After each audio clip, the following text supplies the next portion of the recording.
Hyder, your guess is as good as mine. I don't even know what that is.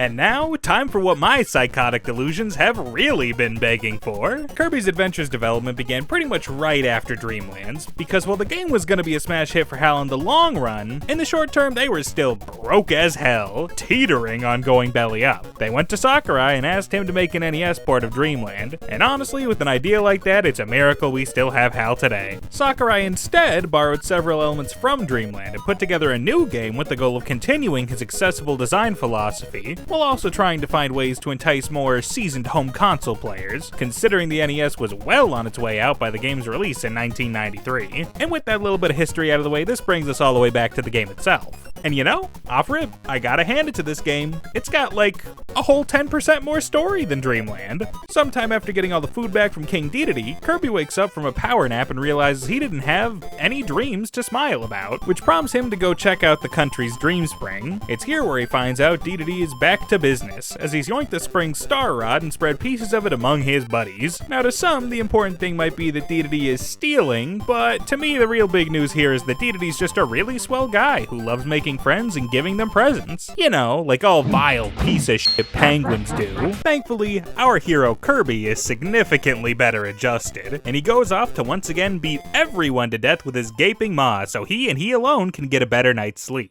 Did I say 10% more story? Let me be more clear. This is the same plot as Dreamland, although now there's a whole 7 MacGuffin pieces compared to the 5 sparkling stars. Mathematically speaking, that's like 40% more story. What do I know? Being real though, Adventure doesn't exactly make sweeping changes to the previously established Kirby narrative. Dedede does something unnecessarily provocative, Kirby doesn't like it, I still might not have pants, it's staying pretty basic. The important thing for Adventure wasn't story though, it was taking the borderline demo that Dreamland was and making it into a full-fledged console experience. Did it stick the landing? Well, yes, like 100% yes. Why would I play this to stop a mental breakdown if I didn't already know this was good? Are you stupid? Like, come on. So biggest, most immediately evident improvement from Dreamland, there's an actual game going on here now. Still not the longest, probably about 3 hours or so, but we have a more reasonable, full-size platformer on our hands now, so that's nice. That's only an improvement if it makes those 3 hours worth your time though, so I'm happy to say that where Dreamland was probably about half of one,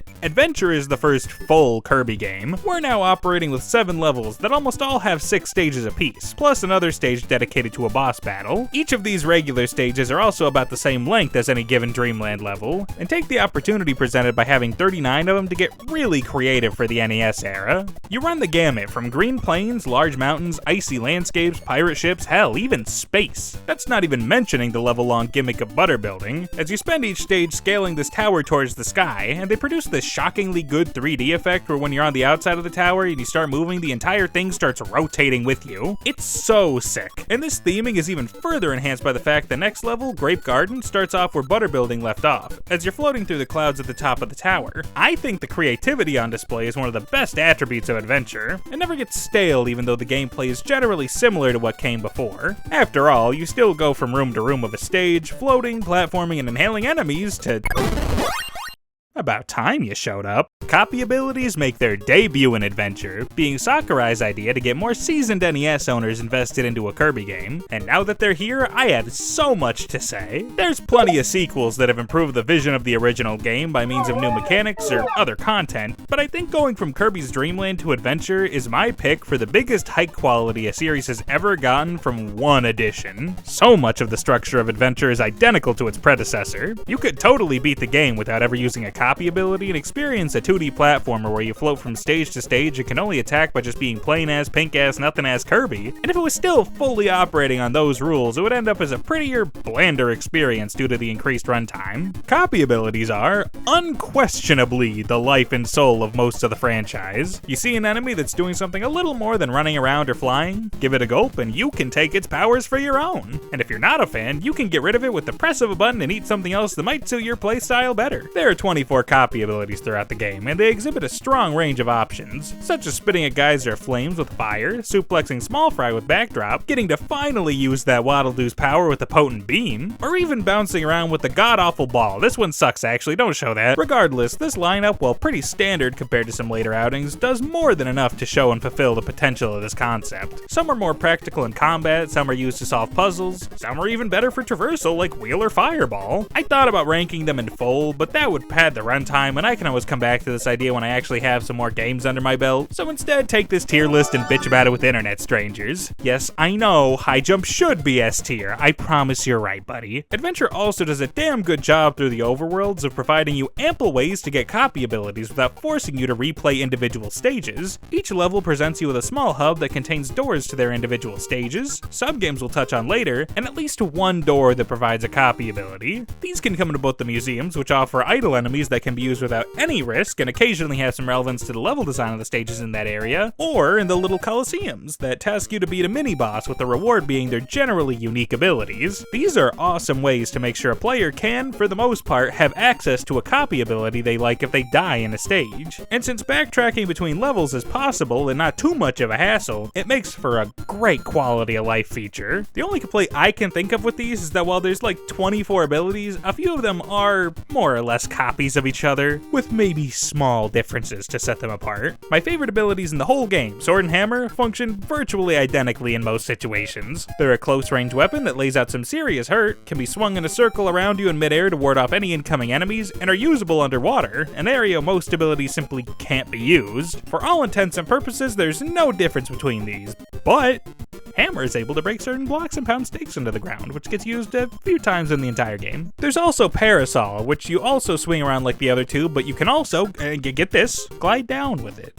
Kirby can float forever, and they toned his airspeed down in Adventure. What benefit is slowly gliding serving? Taking in the sights, I guess? I mean, it's a very nice looking game, but that's not the only ones that suffer from this. Ice and Freeze are basically just icy versions of Fire and Spark, turning enemies into ice blocks that can be used as projectiles. There's also two different screen nukes in Mike and Crash, except Mike can be used 3 times instead of Crash's once, so it's just a direct upgrade? It's probably more honest to say there's about 15 abilities, but considering the hardware limitations and presumable crunch the developers were under to get this out, I think I can excuse a bit of repetitive design here in order to get more abilities that allowed for more interesting level design opportunities. Dupes aside, this mechanic is absolutely brilliant. There's simply not enough praise for me to shower on how good of a move adding copy abilities was. This element, coupled with the really great stages, creates gameplay that's so snappy and enjoyable that you're just always going to be having a blast while playing Adventure. The game knows it has something with these, and constantly makes sure that you have the ability to pick between a few options as you make your way through each area, which changes how you might approach certain challenges. No 2 playthroughs of Adventure are gonna feel identical, and it makes for one of the most delightful NES games ever. Nothing could stop me from singing this game's praises. Nothing could stop me.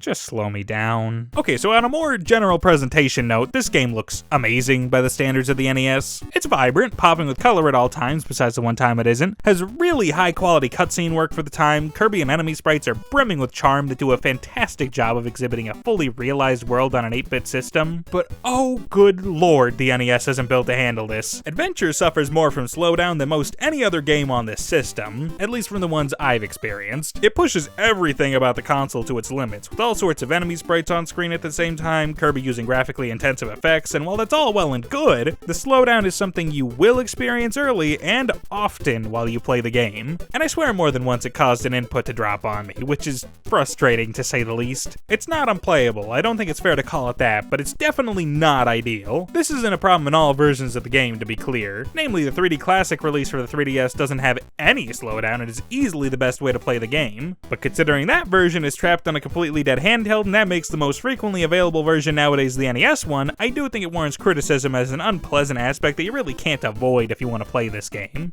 You get used to it, but it's easily the biggest mark against Adventure. Thankfully, the same can't be said about this soundtrack. Composed by Jun Ishikawa and Hirokazu Ando, these two men would go on to be the series' main composers, and it's not hard to see why. There's so many good themes in this game, ranging from the more laid-back themes of the overworlds to the bubbly, adventurous feeling of a lot of the songs in the main between stages, to the strong action of something like the main boss and invincibility tracks. They also maintained a pretty good variety throughout the game too, to the point that even with each track being linked to a few stages apiece, it never gets repetitive. It also doesn't tend to lean on its predecessor too hard, save for a few jingles that would become series staples and the pretty overt Dreamland reference from Rainbow Resort Stage 6 using green greens. Much like the visuals, it really does feel like they were able to squeeze the most out of the system's sound chip, and unlike the visuals, it doesn't lag to death at a spite. On the subject of death, how's that difficulty looking? I mean, better. This is still an easy game. Most levels aren't asking too much to get through. There's never really any blindsiding moments besides this one gravity gimmick in Stage 5 at Rainbow Resort, and there's more than enough options to get extra lives that the game over theme is gonna go once again unheard, but I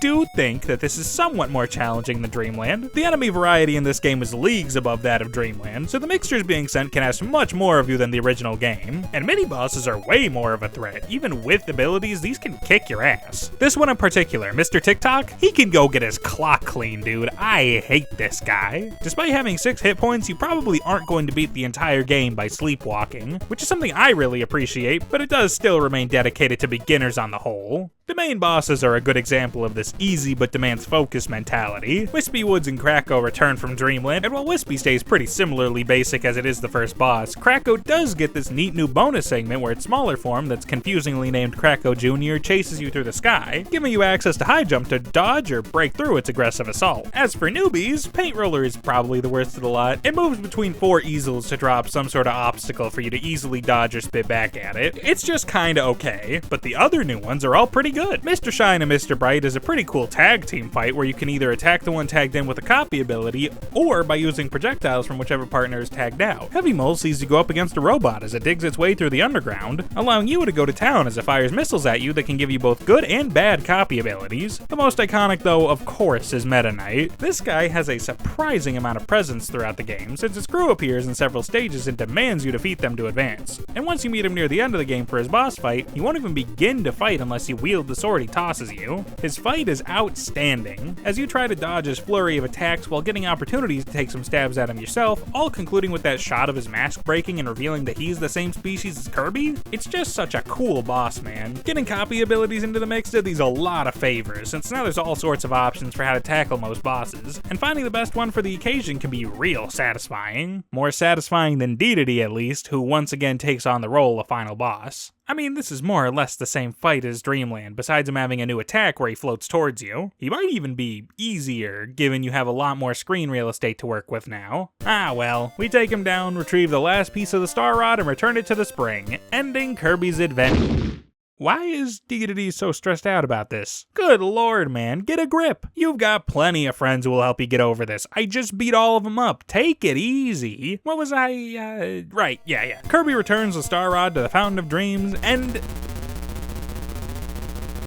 oh, wow, okay. So as it turns out, Dedede was actually aware that there was a horrific freakish monster by the name of Nightmare that infected the fountain, and he was purposely breaking apart the Star Rod and scattering it to seal the demon away. Now knowing that Dedede sucks at communicating, you kind of figure out super early into the Kirby franchise that Dedede isn't very evil, just a really stupid, idiot, moron, dumbass. At any rate, seeing as we just beat him around and this is also just kind of all our fault, Dedede inhales Kirby and the Star Rod and spits us off in the direction of Nightmare in order to put a stop to the thing. Nightmare is the actual final boss, and this is the best fight in the entire game, easily. The fight initially starts off similar to Kabula's from Dreamland, shooting at him with the Star Rod as you fly around space dodging the different attack patterns it throws at you. He doesn't have quite as much health as Kabula, but this orb form is faster and shoots out much trickier projectile patterns, so you have to stay on top of everything in order to get through without getting completely mauled. In his second form, Nightmare reveals itself to be a wizard with the strongest jawline I've ever seen. Like seriously, you could hammer nails with that chin, man. What the hell? In this form, he's much less susceptible to the Star Rod's power, but is also way easier to dodge once you understand his patterns. His only weak point is his torso, which usually gets revealed when he goes in for an attack, so it's pretty much just a matter of dodging until he gets cocky. It's definitely easier than the first half of the fight, but on the whole, this boss does a good job of actually being a little hard. It's a really satisfying test of your skills after everything you've been through, and a really good way to wrap the whole thing up.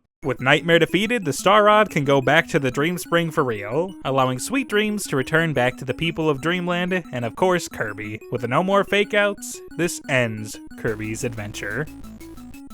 Or at least it would, but there's a bit more to talk about. There's a few sub-games to break up the main action, which is a Kirby staple that started right here. These are peppered throughout the overworlds and can be played from the main menu after getting 100%. There's the crane game where you have to collect big and small Kirby plushes, egg catcher where you have to carefully swallow eggs but avoid the bombs mixed in, and quick draw, which tasks you with shooting 5 opponents in a row under faster time constraints. None of them are particularly complicated, but they're fun ways to try to pick up extra lives. But if you want those main menu sub-games, you're gonna need to find some secrets for that 100% completion. Throughout the game, there are a few secret switches, and by reaching each of them alongside beating the game, you get Extra Mode. You get 3 hit points instead of 6, which is actually a good challenge, and beating that unlocks a sound test, but honestly, neither of these things are something I find that enticing. You might think with me bitching about the difficulty that I would like the extra modes, but I think the fact that I have to unlock them makes them less appealing to me personally. Like, I just beat the game, I don't really want to go through the hard mode now. Much like the first game's reward, whatever. Not something I need to know how much I enjoy Kirby's Adventure anyway. I have played and replayed this game since I was a little kid, and have loved it ever since I found it on some random NES emulator website that doesn't even exist anymore. I'm gonna say something ridiculous. I still view this as a top 3 game in the entire series. Admittedly, I haven't touched any of the Switch-era Kirby games, so I'm a bit behind the times, but I think Adventure understands the ideal form of a Kirby game so well in its first real outing that it makes me find it all the more impressive. It's obviously not perfect. The performance isn't always the best, and in comparison to later games, its swath of copy abilities is a little redundant and definitely a tad vanilla, but even with those small issues, there are very few games better on the NES. This is an easy recommend, especially if you have the means to play the 3D Classics version. No matter how you do it, you owe it to yourself to see how the Kirby series started. You owe it to yourself to see how the Kirby series seconded. Well, Hyder, that rocked. I haven't played a Kirby game in so long, but they still hit just as hard as they always have, and I feel calmer already. Let's go see how we're doing. Oh, we fainted. I guess, we were playing Kirby for a while there. Well, that doesn't make much sense. Why would I just leave pills on the floor? Let's see, here we go. Looks like I have a box right here labeled Break-in Cases of Extreme Shock. What the? This is just Kirby's Adventure. How stupid am I? Oh! Well, I guess I always have been a bit bad at organizing, right, buddy? I'm such a moron.